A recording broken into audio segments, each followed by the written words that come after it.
L'Association des étudiantes et des étudiants de Laval, inscrits aux études supérieures, l'ALIE, en collaboration avec l'Université Laval, vous offre les moments marquants d'une conférence présentée à l'Université Laval le jeudi 15 novembre 2001.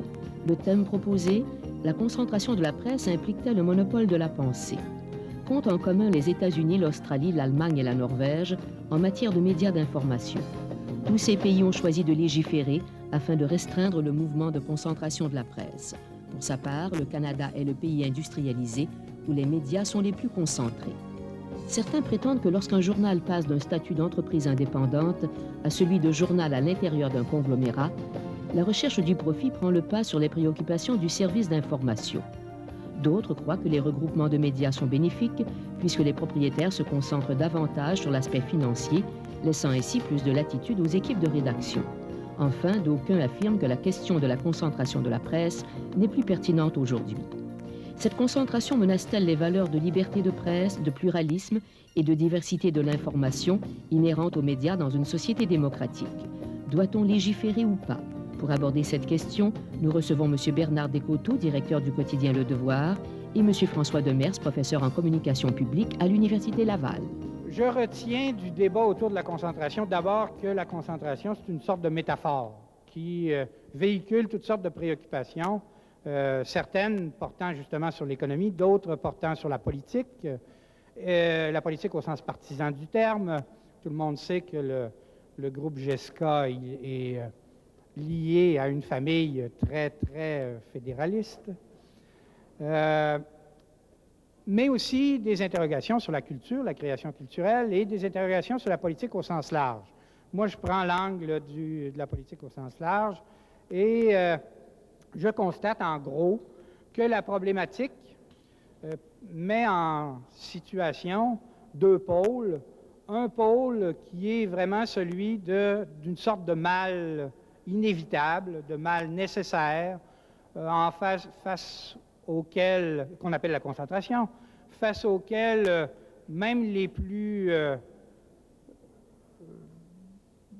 disons, défenseurs, les défenseurs les plus ardents de cette concentration concèdent qu'il s'agit d'un mal, mais il faut se résigner. Et à l'autre pôle, une sorte d'idéal qui remonte finalement presque au siècle des Lumières, une sorte d'idéal qui permettrait à chaque citoyen de s'exprimer publiquement.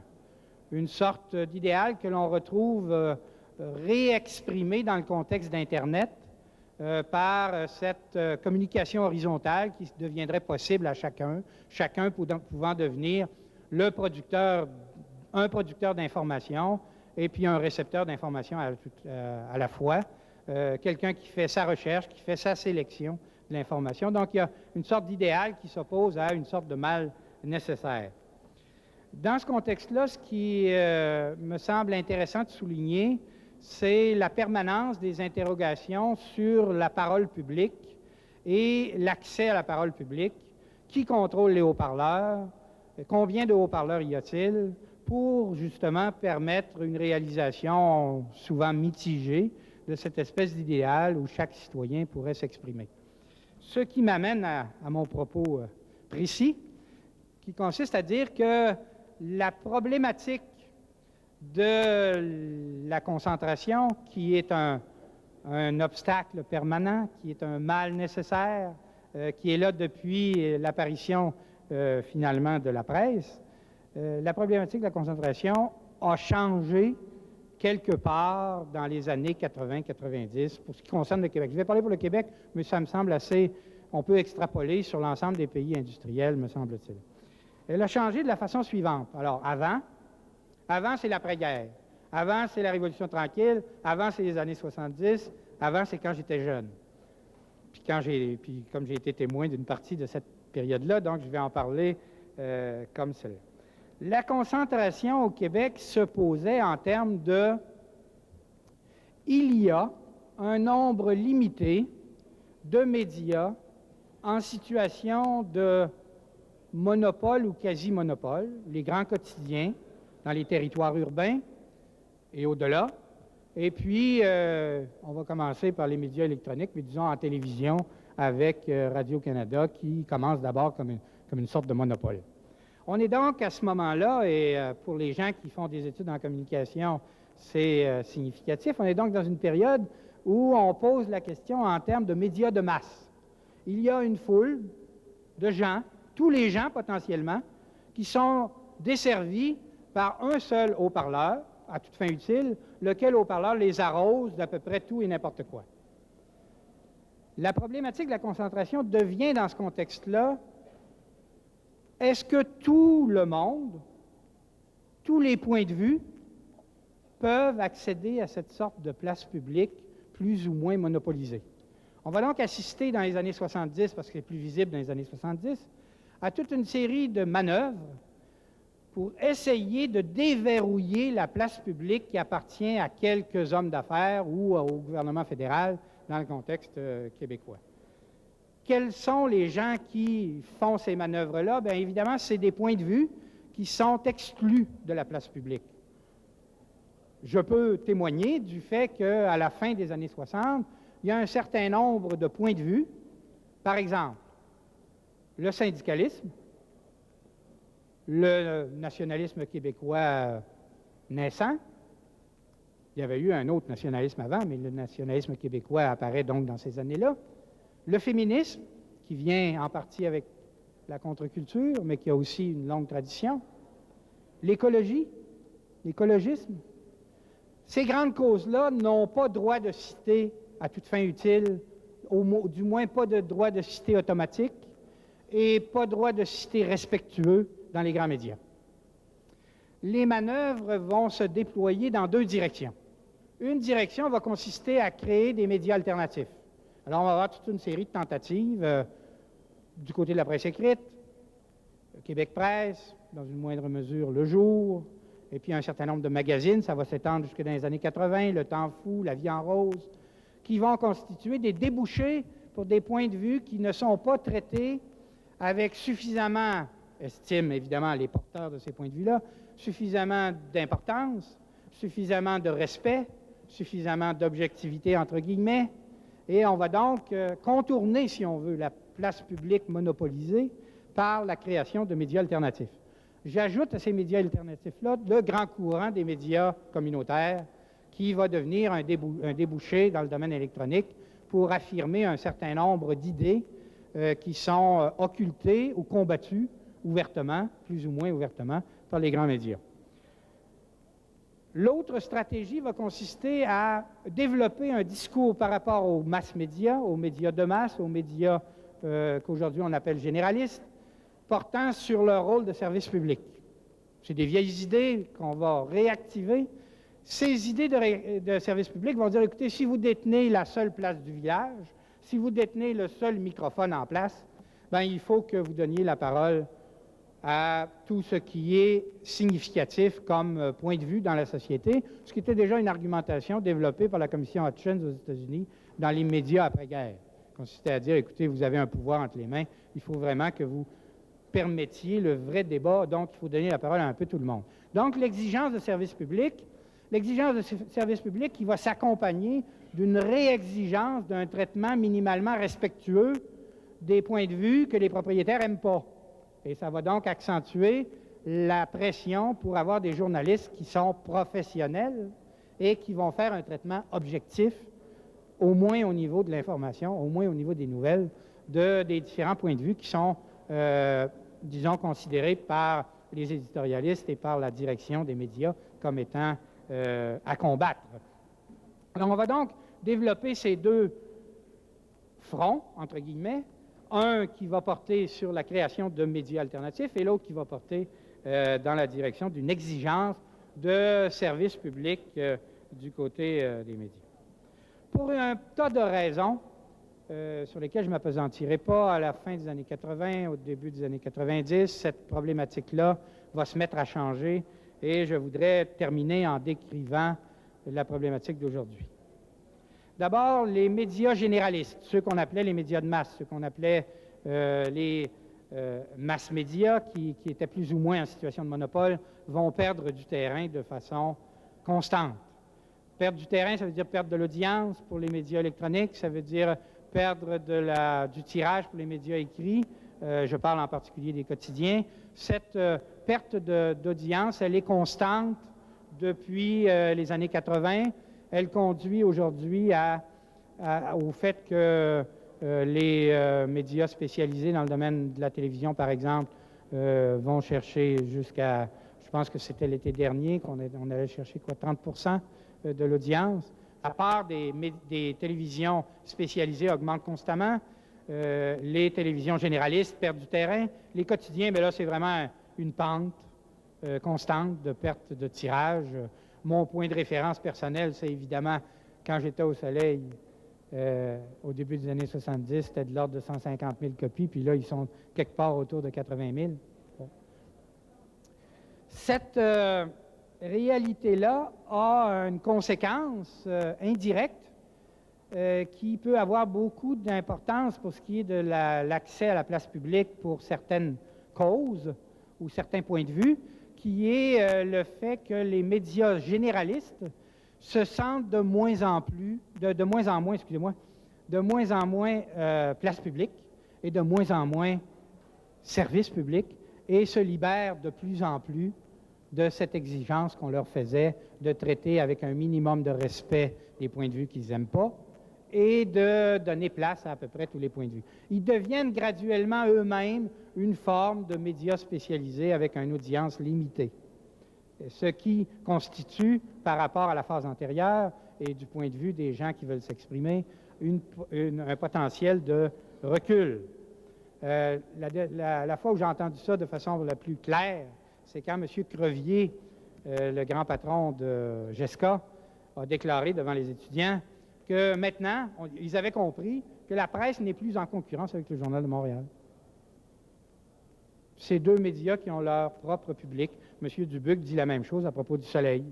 On peut applaudir sous certains aspects, mais sous d'autres, c'est une consécration du fait qu'il y a déjà une séparation de deux publics très différents qu'on peut, d'une certaine façon, considérer comme des publics spécialisés. La deuxième dimension, c'est dans le cadre de l'accélération de construction de conglomérats de médias divers. On mélange médias électroniques, médias, vous pensez à Québécois, vous pensez à CTV et Global West, CanWest et tout ça. C'est la reconstruction d'une sorte d'enfermement à travers la propriété, d'une sorte d'enfermement potentiel des points de vue par les conglomérats. Hein, l'idée de base de la concentration, c'est qu'il doit y avoir plusieurs propriétaires, on a plus de chances, donc, que chaque propriétaire soit pas tout à fait pareil à l'autre, puis donne un peu plus de place à des points de vue, des fois que l'autre n'aime pas. Mais à partir du moment où le propriétaire devient, mettons comme Astral, propriétaire d'à peu près tout ce qu'il y a de chaînes spécialisées, bien, une certaine reconstruction de l'enfermement se fait par les conglomérats comme tels. Le troisième élément important de ce nouveau contexte, c'est évidemment plus on fractionne, plus il y a de médias spécialisés, plus on se retrouve par rapport aux gens qui veulent se faire entendre avec des exigences de dépenses d'énergie importantes pour avoir des stratégies multimédia.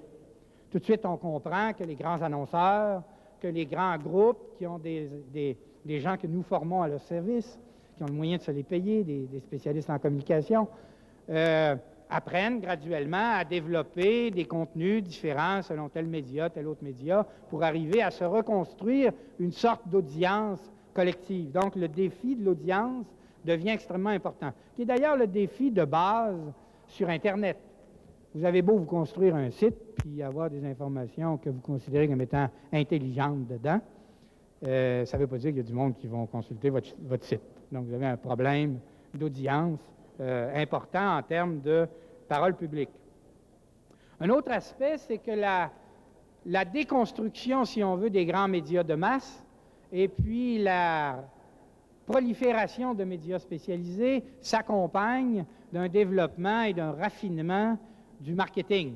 Et là, j'entends le mot marketing au sens d'un rapport de correspondance le plus étroit possible entre le public desservi et les producteurs.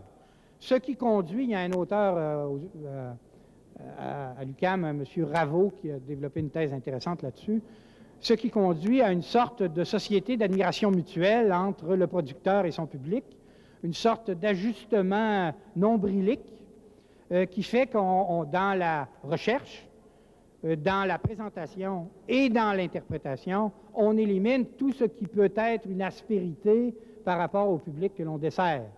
Et donc, on fait disparaître toutes sortes de points de vue.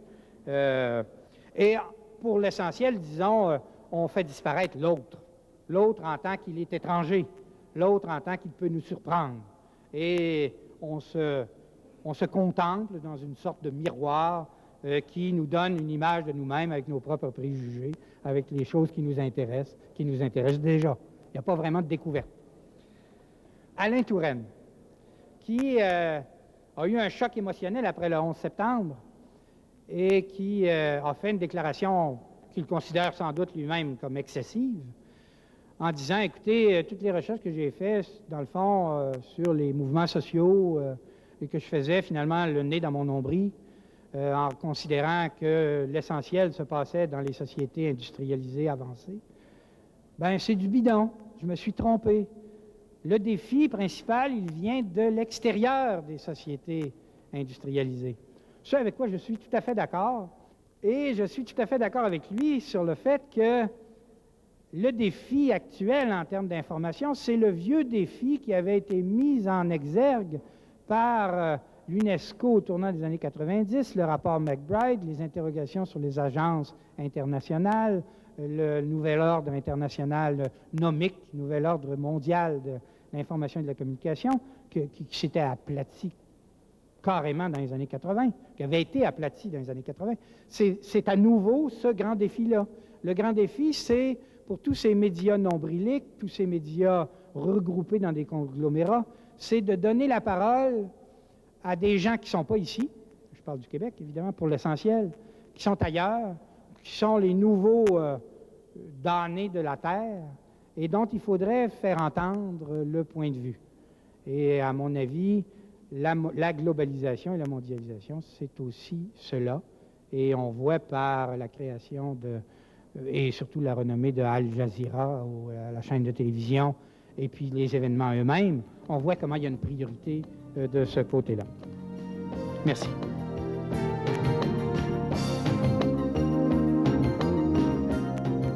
La concentration au cours de l'année s'est d'une certaine façon accentuée et se sont mises en place des alliances, des mariages qui nous conduisent à ce qu'on pourrait un peu ironiquement appeler le stade suprême de la concentration des médias, modèle AOL Time Warner.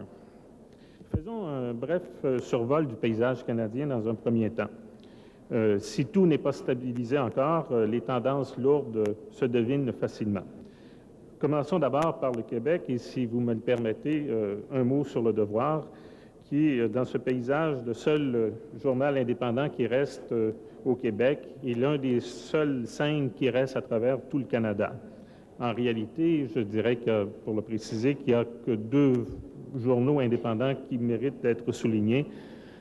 Ils sont tous les 2 publiés en français. C'est Le Devoir et l'Acadie Nouvelle, le seul journal, le seul quotidien qui soit publié en français en Acadie.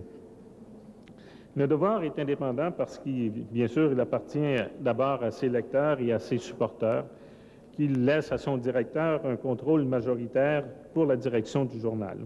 Il est, on aime le dire, nous, la seule voie libre de tout intérêt financier et politique, libre de défendre les positions qui lui apparaissent les meilleures dans l'intérêt du Québec. Mais bien sûr, à côté des autres, il est bien petit, ce qui ne veut pas dire, j'espère, qu'il soit moins important. À côté, il y a le géant qui s'appelle GESCA, qui compte 7 quotidiens, dont La Presse et Le Soleil. Et l'achat du groupe Unimédia l'automne dernier a été, on se le rappelle, la bougie d'allumage du débat actuel.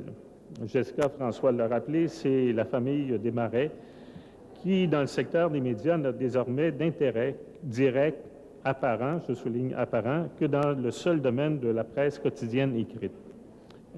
GESCA avait des intérêts dans la radio et un peu dans la télévision. Ils se sont débarrassés pour se concentrer dans la presse écrite, adoptant le modèle de concentration horizontale en faisant des quotidiens le pivot de leurs activités. Mais le portrait réel est plus complexe et il faut voir aussi un peu derrière. GESCA, c'est Internet avec son méga site en devenir cyberpresse qui réunit les sites de l'ensemble des journaux. Mais c'est aussi des alliances, on pourrait dire des fiançailles d'une certaine façon avec le groupe GTC, qui est un imprimeur et éditeur de magazines, et avec Radio-Canada, avec qui GESCA a signé une entente dite de promotion qui, l'an dernier, qui a été particulièrement contestée, qui, je pense, aussi est contestable. Ensemble, par exemple, ils éditent le téléhoraire Voilà, qui est encarté, inséré dans l'ensemble des quotidiens, et ils se renvoient mutuellement l'ascenseur dans des promotions croisées.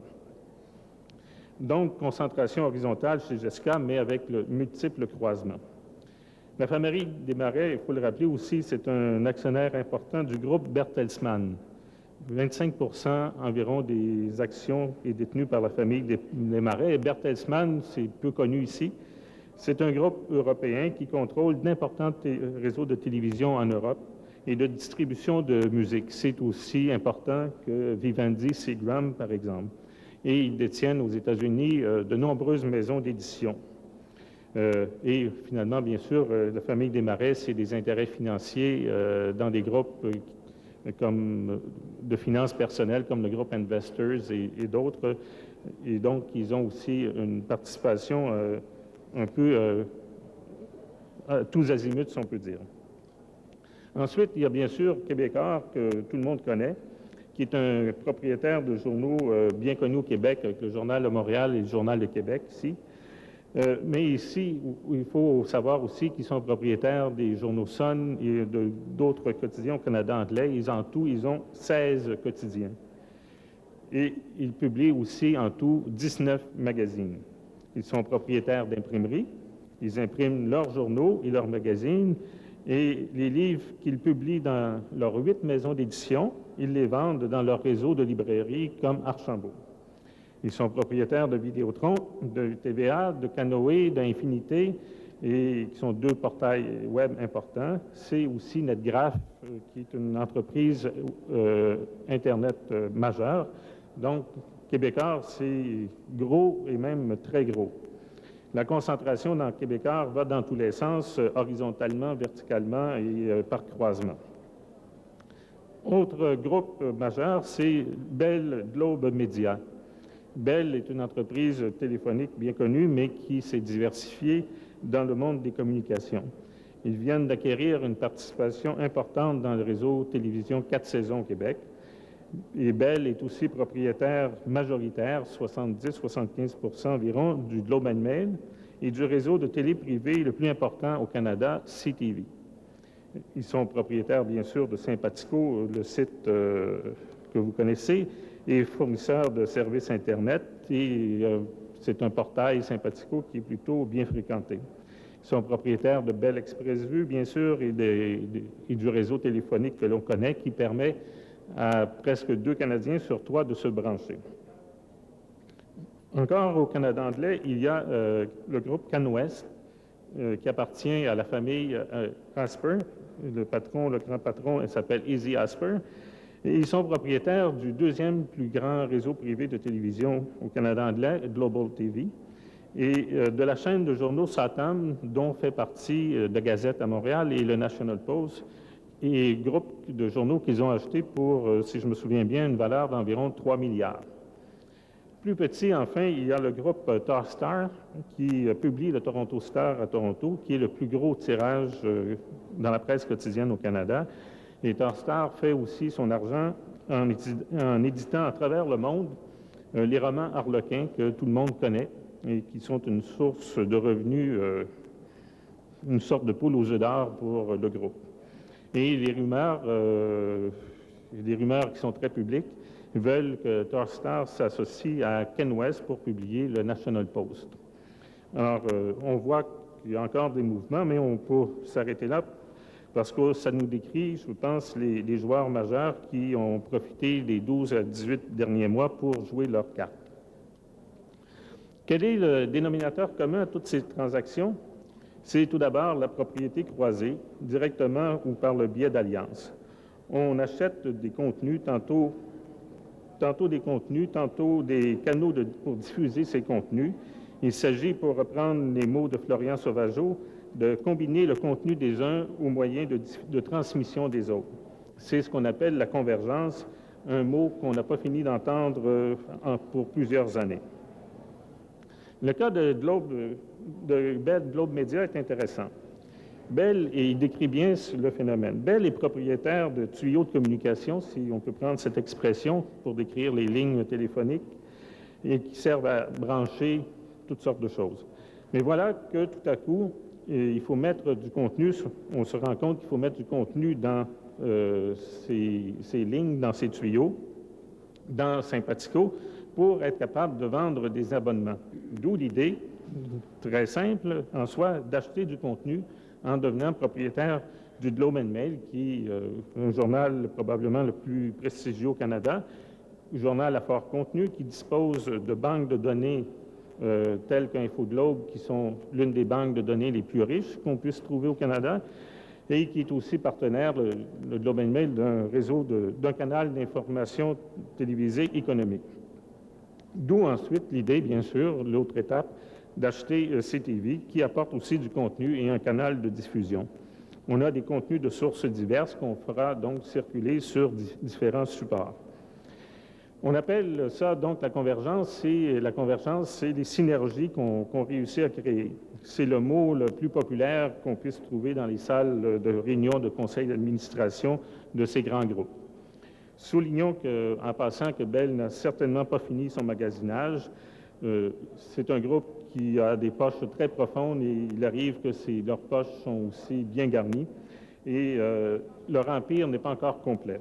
Il lui manque, entre autres, au Québec, des journaux publiés en français et il ne faudra pas être surpris si un jour un mariage ou des fiançailles survenaient entre Bell et Gesca.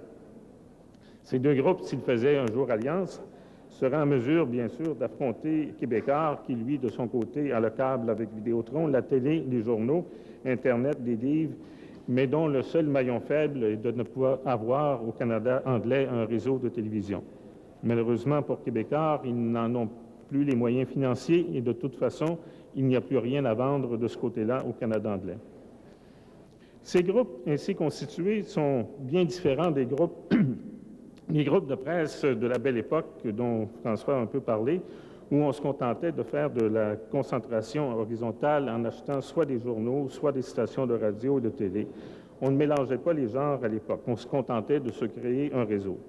L'exemple à retenir est celui de Hollinger, propriété de Conrad Black, qui, avant qu'il ne mette en vente ses journaux canadiens, détenait environ 42 % du tirage total de tous les quotidiens publiés au Canada, qu'ils soient en français ou en anglais, et plus de la moitié des titres de journaux, soit 58 journaux sur 105 publiés au Canada. Black collectionnait les journaux par intérêt financier, bien sûr, mais aussi par intérêt politique et par intérêt tout court pour les journaux. C'est quelqu'un qui aimait les journaux et aimait s'en servir à ses fins personnelles pour propager ses idées de droite. La grande question est, aujourd'hui, je pense, et François l'a abordé, est-ce qu'il faut craindre la concentration de la presse et se méfier de la forme qu'elle prend aujourd'hui? La concentration, bien sûr, n'est pas mauvaise en soi. On retrouve le phénomène dans tous les secteurs d'activité économique. On employait tantôt l'expression « un mal nécessaire ». Mais dans le domaine des journaux et des médias, la différence tient au fait que les médias en général ont une mission sociale. La liberté d'entreprise se conjugue ici avec le devoir d'informer et les entreprises de presse sont des instruments de la liberté d'expression. Ils constituent une large part de ce qu'on appelle l'espace civique. Elles permettent aux citoyens d'avoir prise sur les événements, de participer à la gestion des affaires publiques. Donc, il faut faire attention et je pense que François a décrit c'est bien les dangers qui peuvent se présenter de ce côté. La concentration, il faut le reconnaître, a ses aspects positifs. Et dans le monde d'aujourd'hui, je suis le premier à le reconnaître, il est difficile dans le monde des médias de voguer seul. La force d'un groupe de presse tient à sa capacité de mettre en commun et de partager des ressources humaines et financières, des stratégies de développement. Un propriétaire de chaîne de journaux responsable peut faire de belles choses, mais aussi de bien mauvaises. Dans un groupe, on rationalisera, on cherchera des synergies, mais tout est affaire de degrés. Il faut porter attention à ce que ces décisions n'aient pas pour effet d'entraîner une certaine uniformisation et réduisent la diversité des points de vue. Revenons un peu à notre exemple de Conrad Black. On ne peut pas être contre le fait qu'un journal exprime et défende des idées, qu'elles soient de droite ou de gauche.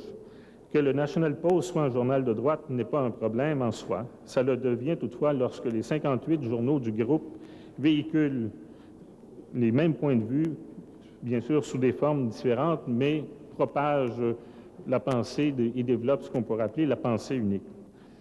L'alignement idéologique est, faut-il le rappeler, une chose que l'on a vécue aussi au Québec au référendum de 1995, alors que les 3 journaux de Conrad Black et les 4 de Paul Desmarais défendaient des positions fédéralistes en éditorial. La menace de pensée unique existe bel et bien, mais si plusieurs se sont inquiétés de l'achat de Unimédia par Jessica, il y a une raison à cela, c'est que ce sont les seuls journaux, ceux de Jessica aujourd'hui avec Le Devoir, qui ont des pages d'opinion et des équipes éditoriales. Il ne faut pas compter sur les journaux de Québécois pour développer et défendre des idées. Ce n'est pas la stratégie qu'ils ont employée dès le début de ces 2 journaux. D'où vient le danger? Il vient de l'intérieur même des groupes par la recherche des synergies. Comme cela existait pour le Journal de Montréal et le Journal de Québec, qui sont presque des copies conformes, les journaux de Jessica se ressembleront de plus en plus. Le plus grand danger, à mon avis, dans la concentration de la presse est dans autre chose. C'est dans la forme qu'elle prend aujourd'hui. Se dessine en effet ce que j'appellerais une tendance vers la marchandisation de l'information. Les canaux de diffusion se multiplient, les journaux et leurs sites Internet, les radios et les télés aussi, les portails de web se multiplient et apparaissent à tous les jours. Il y a de plus en plus de canaux de télévision, de canaux spécialisés. Alors donc, il y a de plus en plus de moyens de diffuser, mais est-ce que le contenu, lui, est disponible?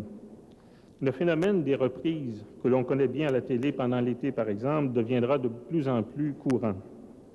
Vous lirez bientôt le même article et verrez le même reportage télé sur plusieurs supports. C'est ce qu'on appelle la redondance et il y en aura de plus en plus. Un exemple qu'on m'a cité récemment, exemple qui est bien réel, au Globe and Mail, par exemple, on invite souvent les journalistes qui couvrent un événement de faire ce qu'on pourrait dire d'une pierre 3 coups. Un article dans le journal, un résumé de l'article pour Internet et le soir, une petite entrevue au bulletin de nouvelles de CTV avec l'animateur. Si cela n'est pas de l'uniformisation de l'information, je me demande bien ce que c'est. Et par ailleurs, puisque la règle, c'est de vendre dans ces grands conglomérats, je crains que l'on se préoccupe davantage de la mise en marché, de la séduction du lecteur et de l'auditeur à qui on proposera des sujets faciles, de l'information instantanée, attrayante, séduisante, qui s'adresse de moins en moins aux citoyens et de plus en plus aux consommateurs. On met alors l'emphase davantage sur les tendances, le divertissement, plutôt que sur la politique. Quelqu'un a dit que s'informer fatiguait, alors proposons au lecteur et à l'auditeur quelque chose qui n'est pas trop fatigant. Ce dernier phénomène m'inquiète beaucoup, car dans notre société, on trouve un désintérêt de plus en plus accentué envers les affaires publiques. Cela se voit dans le taux de participation aux élections, mais aussi dans le taux de lecture des journaux. Celui-ci ne cesse de décroître. En 89, par exemple, 51% des Québécois disaient lire très souvent les quotidiens. En 94, c'était 50% et en 99, c'est devenu 46,5%, selon des enquêtes faites par le ministère de la Culture et des Communications. Au Canada, le tirage des quotidiens per capita n'est plus que de 159 pour 1000 habitants. Et si on compare, en Norvège, il est de 593, 455 en Finlande, 332 au Royaume-Uni, 212 aux États-Unis. Pourquoi y a-t-il moins de lecteurs? Les raisons sont multiples. L'une d'elles est ce que j'appelle la redondance. Pourquoi lire des journaux s'ils se ressemblent tous? C'est sûr qu'on en achète moins, d'autant plus que la télé et la radio et Internet s'alimentent tous aux journaux, qui sont les plus grands producteurs de contenu d'information encore, et cela pour plusieurs années. Si vous écoutez la radio le matin, pas besoin de lire les journaux et les magazines, on vous les a lus gratuitement le matin à la radio. Ce n'est pas vrai, à mon point de vue, que le fait qu'il y ait plus de canaux de diffusion de l'information, qu'il y a plus de diversité. Il y a des nuances à apporter. La diversité des contenus doit être l'objet d'une grande préoccupation. Il ne faut pas non plus miser sur la facilité. Il ne faut pas craindre de miser sur des articles et des reportages bien faits et investir dans l'information. Tous les éditeurs de journaux devraient miser sur la qualité plutôt que la facilité. Les mouvements de propriété dans le monde des médias seront ces prochaines années moins nombreux. On entre dans une phase de consolidation. Il y aura cependant des turbulences car toutes ces transactions ont coûté cher et même très cher. Doit-on pour autant attendre la prochaine poussée de fièvre pour agir, surtout que le prochain risque de nous rapprocher encore davantage du monopole? Je ne crois pas. Il y a des choses auxquelles il faut faire attention, notamment parce que la prochaine étape sera peut-être pas une accentuation du monopole, mais des prises de contrôle par des entreprises étrangères. Les grands groupes que l'on a formés, parce qu'ils sont fragiles, seront susceptibles à la moindre difficulté d'être achetés par des intérêts américains ou européens. Je pense que Time Warner, Vivendi, Seagram n'attendent que l'occasion pour acheter des bonnes affaires au Canada, qui surtout ne sont pas chères lorsqu'on paye en dollars américains pour des propriétés canadiennes où le dollar ne vaut plus que 62 sous et peut-être bientôt 60 sous. Malheureusement, il semble qu'il ne faut pas attendre grand-chose de la part de nos gouvernements. À Ottawa, Jean Chrétien a déjà menacé Conrad Black d'exercer un contrôle sur la propriété de la presse, mais ces menaces ont été vite oubliées depuis que les journaux de Black appartiennent à des libéraux. La seule chose dont on discute à Ottawa, c'est une révision des limites qui existent sur la propriété des journaux quotidiens par des intérêts étrangers. Cela sous la pression de nos amis américains et qui font des pressions, vous le savez, qui sont fortes et ils ne se gênent pas pour insister lorsque leurs intérêts sont en cause. Alors, ça nous donne une belle perspective pour l'avenir. À Québec, le gouvernement Bouchard a accepté de tenir de son côté une commission parlementaire l'an dernier sur la concentration de la presse. Il l'a fait à contre-cœur, dois-je souligner, sous la pression des groupes de journalistes notamment. La participation à cette commission a été exceptionnelle, ce qui témoignait bien du niveau élevé de préoccupation. Exception faite des grands groupes de presse, il y avait unanimité dans la profession pour réclamer que soient imposés des contrôles et des limites à la propriété. On souhaitait également et surtout que le gouvernement prenne des moyens pour assurer la diversité en apportant un soutien financier aux médias indépendants. Le rapport de la Commission a été déposé mardi à l'Assemblée nationale. Il y a bien sûr des recommandations qui paraissent intéressantes, comme la création d'une vigie, dont on ne sait trop quelle forme elle prendra. Il y a aussi le renforcement proposé du Conseil de presse, qui est une chose qui allait de soi. Mais l'essentiel n'est pas là. Qu'aurait été l'essentiel? Tout simplement que lorsque surviennent des transactions importantes dans le secteur des médias, qu'on ait le moyen d'examiner les transactions en prenant en compte, outre l'aspect de la concurrence commerciale, l'aspect de la diversité.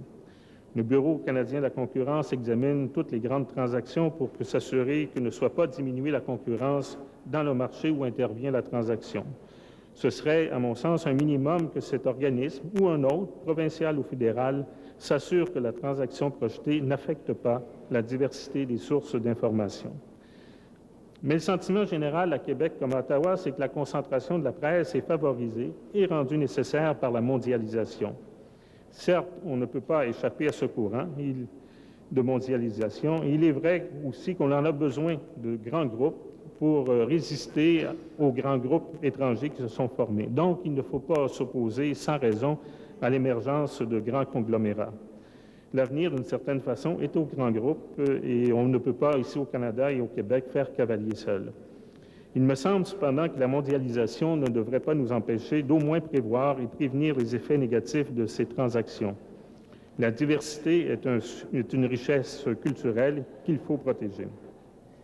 Alors, qu'adviendra-t-il du rapport de la Commission de la culture sur la concentration de la presse? Ira-t-il rejoindre sur les tablettes les rapports Davy et les rapports Kent qui ont été réalisés en 1970 et en 1980, qui présentaient des recommandations audacieuses qui n'ont jamais été retenues?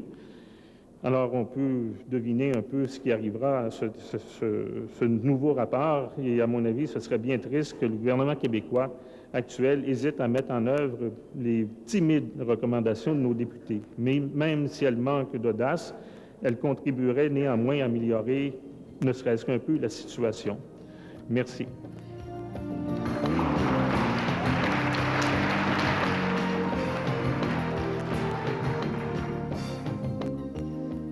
Il y a un conflit actuellement absolument terrible qui se passe entre les États-Unis et l'Afghanistan. Et puis nous sommes de façon tout à fait... c'est un bourrage de crâne, submergés par des informations qui viennent des médias actuellement et qui sont dans un sens unique, c'est-à-dire la course contre les terroristes du type Ben Laden, alors qu'on sait très bien que le terrorisme est pratiqué par les Américains depuis 1945 et à un niveau international. Je sais que c'est une question qui est large, mais j'aimerais ça savoir comment on pourrait avoir plus d'informations sur tout ce qui concerne les demandes du côté de l'Afghanistan, du côté des musulmans qui demandent tout simplement une reconnaissance d'un pays, le conflit israélo-palestinien, et qu'est-ce qu'actuellement on peut attendre des médias pour nous aider à avoir une information plus équilibrée. Un premier commentaire serait que les médias ne sont jamais meilleurs, d'une certaine façon, que la société de laquelle ils sont issus. Et dans notre société, ce qu'on a réalisé avec les événements du 11 septembre, c'est qu'on connaît très mal tout le monde arabe, tout le monde de l'islam, et on a un rattrapage considérable à faire. Cela tient donc bien sûr à ce que nous sommes comme société, mais aussi une question de volonté de la part des médias d'investir dans l'information internationale. Et aujourd'hui, on regarde ce qui se passe. Il y a Radio-Canada qui, depuis un certain temps, a investi dans l'information internationale avec des correspondants à l'étranger. C'était tout. Tout à coup, parce que je pense que les transactions de la dernière année ont mis le focus sur les dangers de la concentration de la presse, TVA a envoyé un correspondant tout à coup à Washington, tout à fait nouveau. Et la presse a décidé d'investir dans l'information internationale, JESCA de manière générale. Quant à moi, c'est bien que JESCA le fasse, mais je dirais que c'est plutôt du rattrapage. C'est quelque chose qu'ils auraient dû faire depuis bien longtemps parce que ces journaux ont beaucoup de moyens. Je vais prendre l'exemple du Soleil à Québec. Pendant toute la période où Conrad Black a été propriétaire du Soleil, le Soleil est un journal qui n'allait pas très bien, mais Conrad Black avait dit nous allons en faire le Washington Post du Canada et du Québec. Alors, qu'est-ce qu'il en a fait? Il a fait tout simplement un journal qui est devenu l'un des moins bons du Québec parce qu'il a pris tous les profits. Et le Soleil, ces dernières années, il faut savoir, faisait de très bons profits.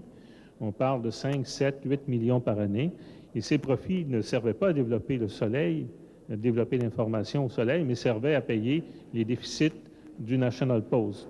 Alors, bien sûr, l'aventure du National Post, c'est une belle aventure, c'était bien intéressant, mais un journal comme le Soleil en a beaucoup souffert, un journal comme la Gazette aussi en a beaucoup souffert. Et pour ramener la question un peu à la concentration de la presse, je pense que ça illustre des effets pervers de la concentration de la presse. Il y a de bons effets, mais il y a aussi, je pense, des effets pervers. Ma question est liée, étroitement à la concentration de la presse, mais plus précisément sur la liberté de presse.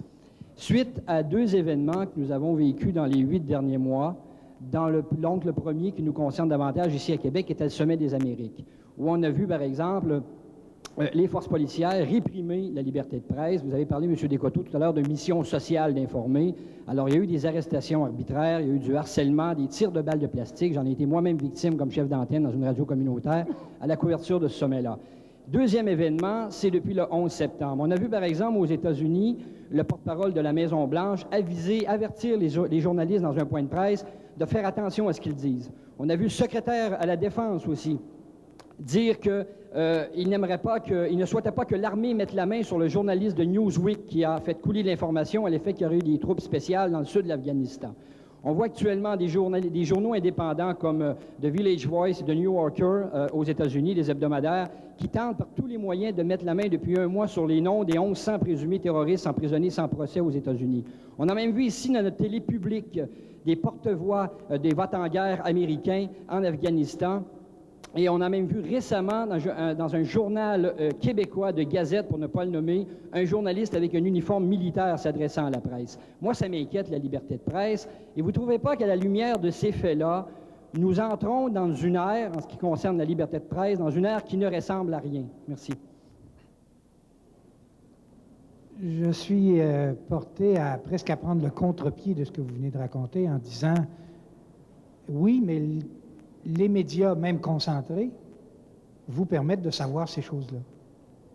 Ce dont vous parlez, ce n'est pas un produit du silence de la presse, ce n'est pas un produit du silence des médias, c'est un produit de la société. C'est un produit de la société américaine, de son mode de fonctionnement, de son rapport à l'étranger, de sa façon de se concevoir en état de guerre et tout ça. C'est un problème donc beaucoup plus vaste et beaucoup plus profond. La liberté de presse, c'est d'abord et avant tout pour faire savoir des choses. C'est pour donner la parole aux gens. Si on ne permet pas à ces groupes, Village Voice ou à ces médias-là, de faire savoir qu'ils sont en train de chercher les noms des gens, puis où est-ce qu'ils sont emprisonnés et dans quelles conditions, là, il y aurait répression de la liberté de presse. C'est un des grands paradoxes de ces situations où il y a une concentration des médias et où, par ailleurs, tout se sait, tout se dit, tout le monde s'exprime. S'exprime-t-il de façon significative? Arrive-t-il à convaincre des majorités? Ça, c'est une autre question. Un des problèmes qu'il y a, c'est pour ça que je soulignais l'ignorance dans laquelle ces médias concentrés et leur mode de fonctionnement nous placent par rapport à ce qui se passe vraiment actuellement au Mexique, par rapport à ce qui se passe vraiment dans les pays d'Europe de l'Est, par rapport à ce qui se mijote et qui se prépare, et par rapport à ce qui se passe, bien sûr, dans les pays arabes.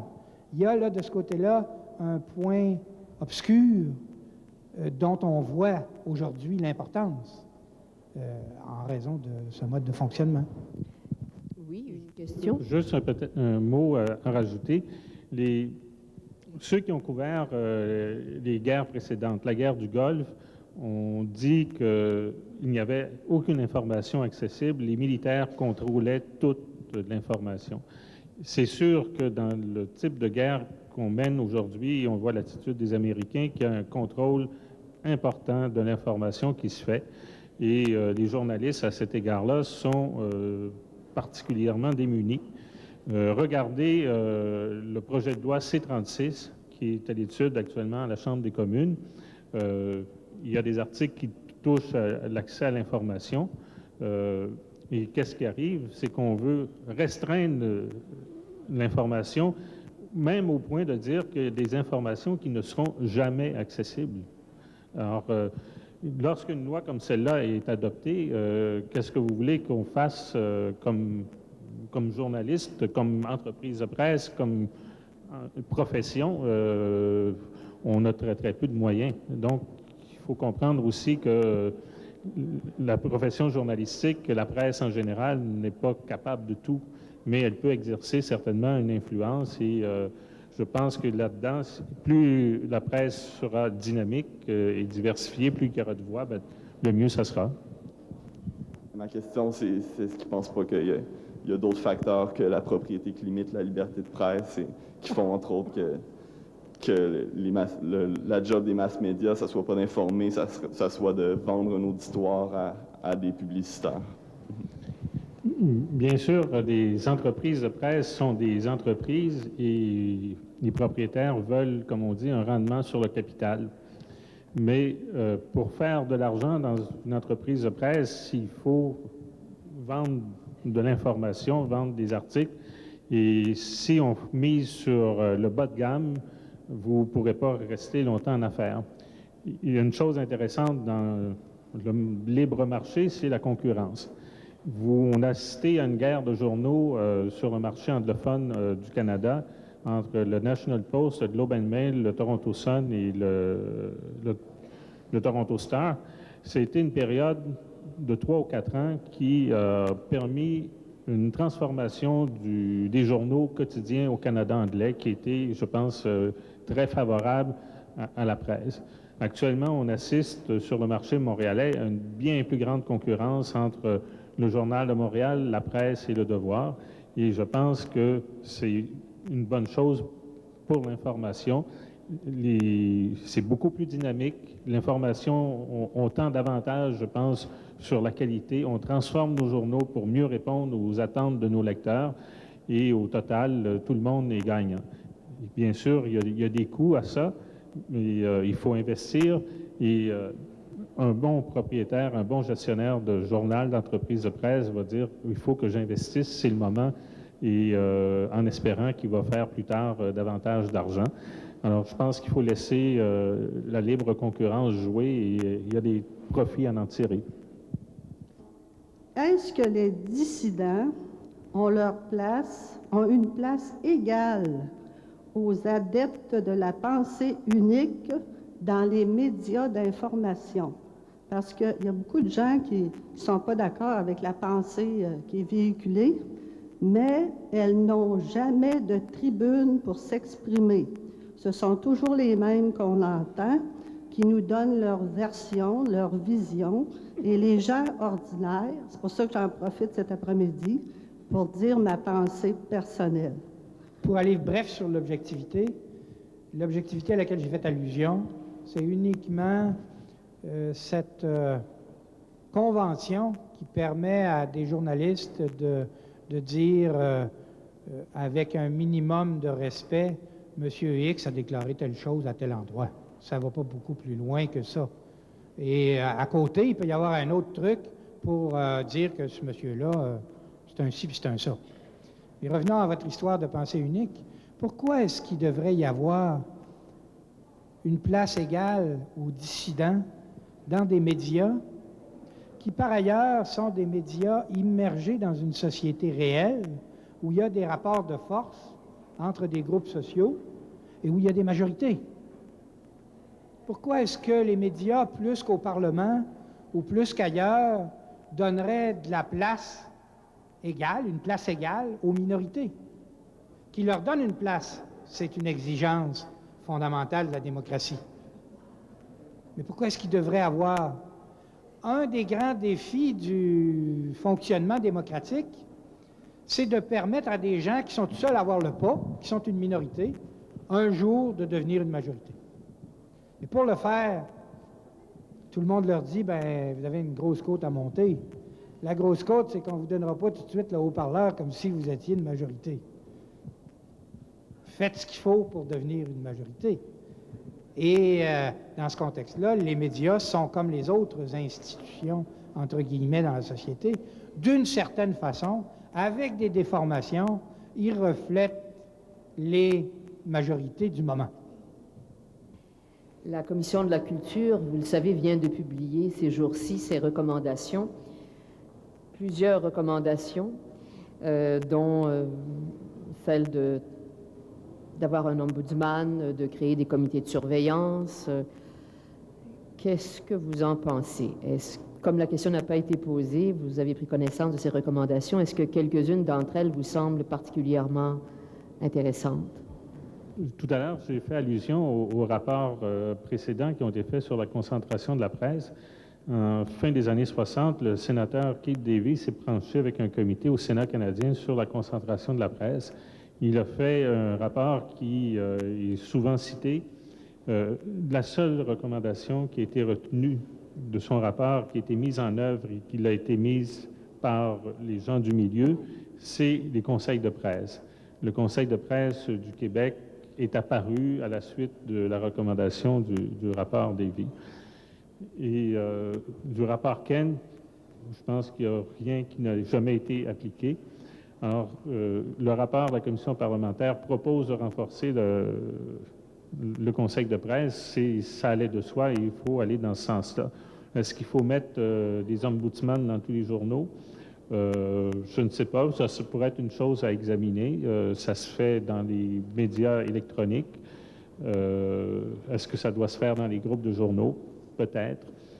Mais de manière générale, la Commission recommande une autoréglementation, que dans les journaux, on s'autodiscipline. Alors, oui, il y a des choses que je pense que les journaux ou les entreprises de presse peuvent s'autodiscipliner, mais on pourra en reparler dans 2 ou 3 ans, voir jusqu'où c'est allé. Merci. Monsieur Demers, peut-être un commentaire? Non, moi, à mon avis, le problème de ce rapport et de ces recommandations, c'est pas que les recommandations ne seraient pas intéressantes si elles étaient réalisées. C'est tout simplement que ce n'est pas le gouvernement lui-même qui agit sur ces choses-là. Il dit aux autres, faites-le. Il leur recommande de faire des choses, que ce soit l'ombudsman ou le comité d'éthique ou les autres propositions qui sont faites. Mais le gouvernement lui-même ou ce groupe-là de la commission ne dit pas on va mettre, je sais pas moi, 1 million de plus pour les médias communautaires ou des choses que lui peut faire. Il ne dit pas ce que lui va faire et ce qu'il peut faire. Les conférences de la chaire publique de l'Allier constituent un savoir en partage. C'est l'occasion de favoriser les débats, d'affirmer le sens critique et de promouvoir la vulgarisation des connaissances à l'égard des grandes préoccupations actuelles.